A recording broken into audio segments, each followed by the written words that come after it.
Sa, opportunities naman, eto guys, may mga bagong, opportunities or mga bagong idea na naiisip kayo sa buhay na magiging dahilan para lalo kayong umangat o mag-aangat sa inyo, 'no? May mga plano kayo na maaaring magpaangat sa buhay niyo, mga kapiksi. So, samantalahin niyo 'tong mga opportunities na 'to, lalo na guys kung parang meron kasi kayong makikilala. Puwedeng may makilala kayo na, maaaring magturo sa inyo or maggabay sa inyo or magbigay sa inyo ng, kaalaman, mag-share ng kanilang nalalaman mga kapiksi.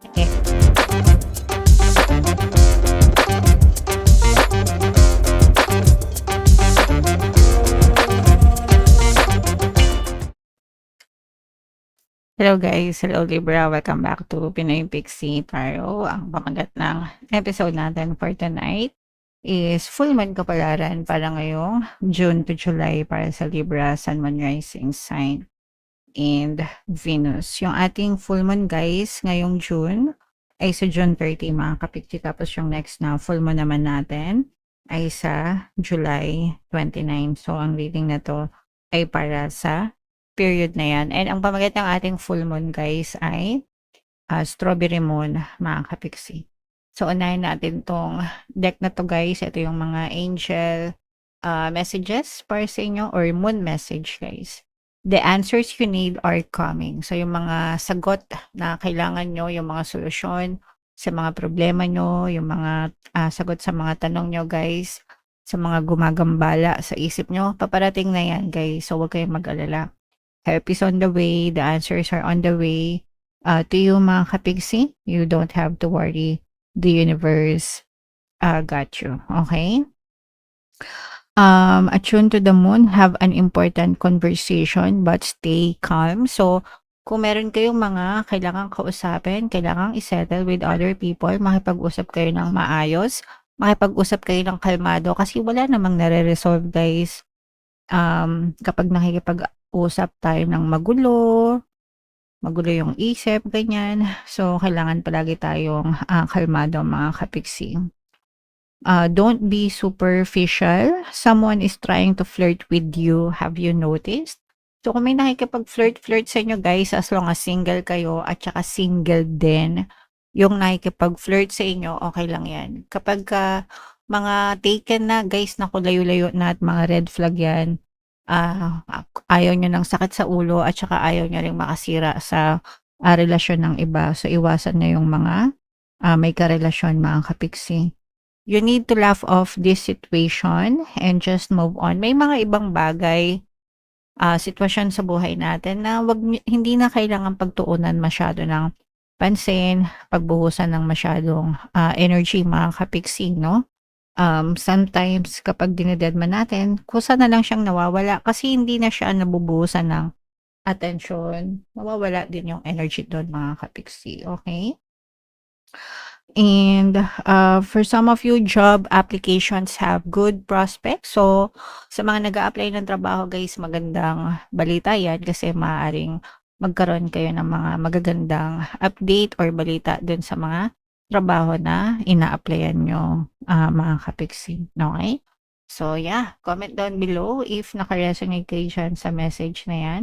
Ito naman ay sa love guys. Tingnan naman natin yung love message or love advice para sa inyo ngayong full moon season. So, sa pag-ibig guys, retreat, no? Ibig sabihin nito, mag-focus kayong dalawa sa sarili nyo, ng person mo. Disconnect muna kayo from the outside world and just reconnect na kayong dalawa lang. Pwede kayong mag-honeymoon ulit, mag-travel ulit, or mag-date na kayong dalawa lang. Minsan kasi sa mga mag-asawa lalo, no? Lalo na kung may mga anak na, pamilyado na sila, nawawalan sila ng time para sa kanilang dalawa lang kasi palagi nilang iniisip yung mga anak nila, sa mga gala nila, palaging kasama yung mga bata, ganyan. And wala namang masama doon guys, pero paminsan-minsan mas okay din na kayong dalawa lang para nagkakaroon talaga kayo ng bonding, sweetness, mga kapatid, okay? So, hindi naman palaging ginagawa, pero paminsan-minsan dapat ginagawa yon guys, okay?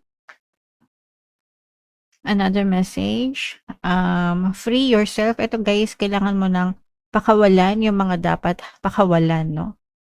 makaka-resonate dito yung mga kapiksi natin na masyadong focus sa love life, masyadong focus sa person, masyadong focus sa- excuse me, sa mga ex nila, 'di ba? So, free yourself, hayaan niyo lang, 'wag kayong masyadong mag-isip.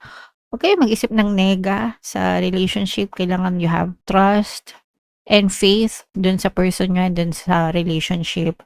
Mga kapiksi, you have to develop good assumptions sa relationship niyo para palaging maganda din yung mangyari sa relasyon niyo, guys. Huwag niyong masyadong bilangguin yung sarili niyo sa relasyon niyo. Huwag niyong masyadong ikulong yung sarili niyo sa relasyon. Huwag niyong masyadong, kumbaga, yung tipong nabubuhay na lang kayo dahil dun sa relationship. Medyo may pagka-obsessive na yun. You should still have your life outside the relationship, Libra. And ito naman ay unrequited love. Pag sinabing unrequited love, one-sided yung relationship nyo. It's either mas mahal mo siya kaysa sa mahal ka niya, or mas mahal ka niya kaysa sa mahal mo siya. But ibig sabihin hindi nasusuklian.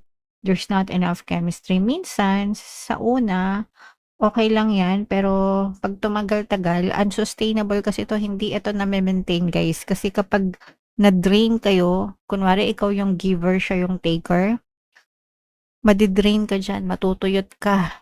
Kapag ka hindi bumabalik sa'yo yung pagmamahal, yung attention na binibigay mo sa person, para kang ano, guys, kandila, nakasindi, nauubos, 'di ba? Ganun yun. So, mahirap pag unrequited love. Wag na wag kayong papasok sa ganyang klase ng relationship, mga kapiksi. Napakahirap niyan i-maintain. Pwedeng mag-work yan, panandalian, pero dadating yung dulo, dadating kayo sa dulo na magi-give up din kayo kasi wala kayong natatanggap. Okay? So, wag yun ang patagalin. Sayang oras, 'di ba? Next na agad, mga kapiksi. Makikita nyo rin yung tamang person na deserve niya sa buhay. Alright, so comment down below if naka-resonate kayo dyan, Libra. So, ito na yung ating reading, guys. Hanapin natin yung energy ng Libra at saka yung energy ng Moon. Habang sinashuffle ko to, panoorin na muna yung video natin regarding sa ating paano mag-manifest ng abundance video course. Kapiksi, sawa ka na ba sa mga struggles at hirap sa buhay mo? Masipag ka ba at masikap sa buhay ngunit hindi ka pa rin umaasenso? Ilang beses ka na bang nag-attempt mag-negosyo at mag-invest pero palagi ka pa rin nalulugi? Sa pagkakataon na ito ay maaaring may subconscious beliefs ka na nagiging balakid sa iyong pag-unlad at pagyaman. Introducing, paano mag-manifest ng abundance video course. Dito ay matututunan mong ma-overcome ang mga balakid mo para tuluyan ka ng umunlad, umasenso, sumagana, maging matagumpay, successful at maswerte sa iyong kabuhayan, pera, trabaho, negosyo, salapi at kaperahan ng bonggang-bongga. Dali, mag-send na ng email sa pinoypixie@gmail.com at simulan na ang iyong pagyaman ngayon. Alright, so sa lahat ng gusto mag-avail ng course, guys, meron tayong paano mag-manifest ng abundance video course, paano mawala ang third party, at magkaroon ng harmonious na relationship, and paano pabalikin si ex or vice breakups. Sa mga interesado, guys, mag-send lang kayo ng email sa pinoypixie@gmail.com. And sa mga naghahanap ng pampaswerte, guys, meron tayong money shaker jar. Ito yun, guys, no? Super liit na bote. Pero super effective nito, guys, and super powerful. Ang dami ng sumakses dito. At saka ito, guys. So kung gusto nyo rin sumakses at swertehin sa buhay, guys, ito yung ating WhatsApp number. I-chat nyo lang ako dyan, mga kapixie. So, Libra, kayo ay represent ng King of Wands dito sa deck na to, guys. Ang fire signs ay represent ng one suit or air signs, mga kapixie. Meron din dito ang presence ng fire sign, Aries, Leo, Sagittarius. For some of you, may fire element kayo sa inyong natal chart, or you may be dealing with another fire sign. So, ito, guys, this is both positive and negative. Pero sa negative, guys, hindi masyado. Kasi for some of you, maaaring medyo nag-i-emo kayo ng konti, mga kapixie, no? May mga kaimuhan na nangyayari sa inyo or nararamdaman kayo, guys. Pwede itong dahil sa mga problema na pinagdadaanan nyo. Normal naman yun, guys. Syempre, normal na malungkot tayo kapag may mga problema. Pero wag kayong mag-alala, guys, kasi malalampasan nyo ito ng matagumpay, no? Ibig sabihin, malalampas din yan, lilipas din yan. This too shall pass, no? Sabihin nyo lang yun sa sarili nyo, guys. This too shall pass. Lilipas din ito, magiging ma-okay din ako. Kasi for some of you, malalampasan nyo talaga yan, okay? And if ever man na naka-resonate kayo and may mga emotional pain talaga kayo guys, pakinggan nyo lang yung ating um, kanta. Subliminal. Ho'oponopono guys, no? Super effective. Ang dami na nating natulungan yan.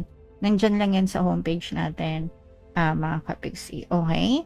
Alright. And eto guys, unahin muna natin sa love, mga kapiksi, no? For some of you, this is a brand new beginning. Pagdating sa love, mga kapiksi, maaaring may bagong pag-ibig na kumatok sa inyo. Fire sign, mga kapiksi, maaari itong mag-confess, magparamdam sa inyo ng kanilang nararamdaman. Pwede rin na nasa situationship na kayo right now guys, no? Pero maaari itong mauwi sa mas matimbang na type of relationship, more than situationship, mga kapiksi. Alright? So yan yung sa love. Sa opportunities naman, ito guys, may mga bagong opportunities or mga bagong idea na naiisip kayo sa buhay na magiging dahilan para lalo kayong umangat o mag-aangat sa inyo, no? May mga plano kayo na maaaring magpaangat sa buhay nyo, mga kapiksi. So, samantalahin nyo itong mga opportunities lang to, lalo na guys kung parang meron kasi kayong makikilala. Pwedeng may makilala kayo na maaaring magturo sa inyo or maggabay sa inyo or magbigay sa inyo ng kaalaman, mag-share ng kanilang nalalaman, mga kapiksi. And kapag in-apply mo yun sa sarili mo, pwede ka ring sumakses and magtagumpay kagaya niya. So, maaaring maiangat nito yung antas ng iyong pamumuhay. So, magandang opportunity ito guys. Dapat kapag may mga ganitong klase, chance na dumadating, samantalahin nyo, diba? Para talagang hindi nasasayang. Kasi kapag may opportunities guys, ibig sabihin sinasagot ni universe yung mga dasal nyo. And ayan na nga, no? Kakasabi ko lang, sinasagot ni universe guys yung mga dasal nyo, especially pagdating sa pera, pagdating sa pagkakakitaan. The universe listens and the universe delivers, no? Meron siyang magkakaroon talaga ng movement, mga kapiksi. So yung sinasabi ko na the universe delivers, imumove ni universe yung mga tao, bagay, sitwasyon sa paligid mo, no? Para iparating sa'yo na ito yung mga dasal mo, no? May movement na, minumove na namin. So, kailangan, kapag may movement ka nakita, umaksyon ka din. Kasi kapag hindi ka umaksyon, lilipas lang ito. This will be missed opportunities naman, no? Kaya dapat guys, pag nagdadasal kayo, palagi kayong ready. Palagi nyo i-anticipate na the universe will always answer. Kasi pag hindi, lalampas lang yung mga opportunities sa inyo. So, wag niyong palampasin ito guys, kasi ito yung mga sagot ni universe sa mga dasal nyo. Mga bagong opportunities sa kaperahan, mga kapiksi.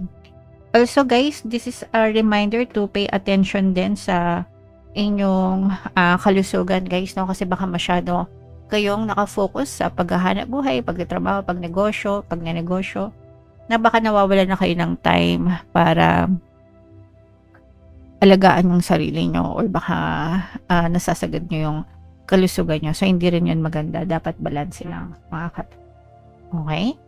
Alright. So, yeah. Comment down below if naka-resonate kayo dyan, guys.